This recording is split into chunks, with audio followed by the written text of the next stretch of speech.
dans ce camp, il y avait une partie des gens qui étaient des prisonniers de droit commun. Il y avait une partie qui était résistant, donc les proportions pouvaient varier dans un camp dans des proportions importantes.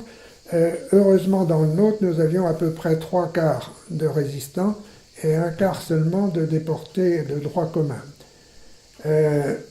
C'est-à-dire qui avaient été pris pour vol, marché noir, éventuellement assassinat ou viol, on n'en sait rien. Et dans ces résistants, il y avait deux groupes. Un groupe communiste, bien structuré, bien organisé, et un groupe de gaullistes provenant eux-mêmes de différentes organisations, donc moins structurées. À la tête de ces deux mouvements, deux personnalités se sont fait jour.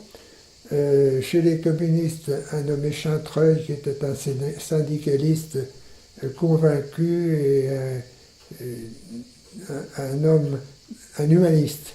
Et de l'autre côté, un journaliste, Louis Terrenoire, qui est devenu ministre par la suite, et qui était aussi un humaniste, mais qui était un militant chrétien, très engagé.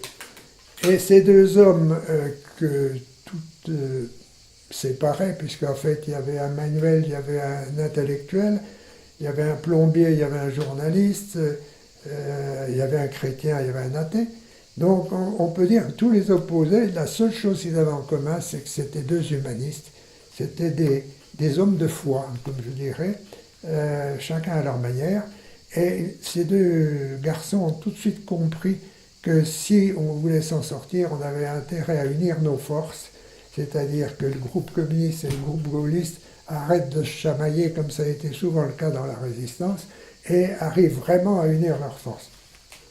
Fut dit, fut fait, et restait évidemment à convaincre le quart de droit commun d'arriver à obéir à cette espèce de discipline librement consentie qu'on avait voulu établir.